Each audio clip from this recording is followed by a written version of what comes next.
Hey, what's up everyone, ACIDGLOW here. So I wanted to make a different video where we can have a look at the new alien and compare it to the classic Xenomorph. So let's have a look at the classic alien seen in the recent trailer of Alien Covenant. So when we look at this alien, it looks similar, but also different than the classic design we've seen in other films.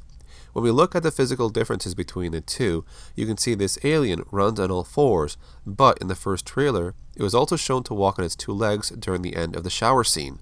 Now, during the end of the trailer, they give us a shot of how it looks like on all fours, and as you can see, it's in a very odd position. Now, its limbs are stretched outward, which is an unnatural position because all the other Xenomorphs would have a different look when they would crawl along the surface. Now, they would have a more natural position when scaling the walls or the ceilings. Now, if you look at the aliens in the other films, when they scaled the walls, yes, they ran on all fours because it's easier that way, but they didn't have their limbs stretched outward like the alien did at the end of this scene in the trailer. Now, of course, this could just be for that one scene where it's latching on and hissing, but overall, I found this position to be different than what we've seen in other alien films. Now, if you look at the arms, it seems to look a little fleshy and not like a full exoskeleton. Their limbs seem to look a bit thinner than usual, and that includes their arms and tail.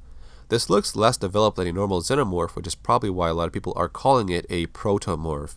Now, if we look at the face, it seems to have the classic eye holes that were part of the design of the original alien in the first movie, so it's nice to see them bring that design back.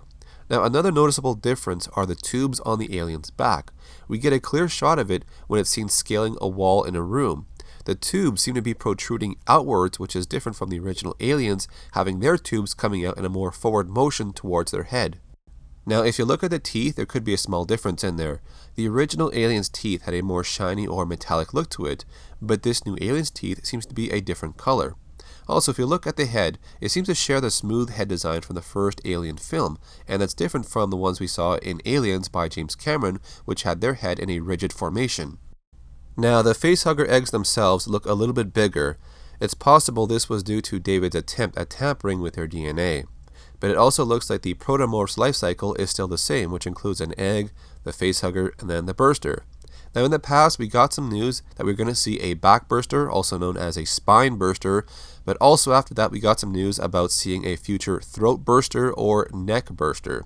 Now, the facehuggers don't seem to be that different in this movie. Some people are saying they look a little bit bigger, but what do you think?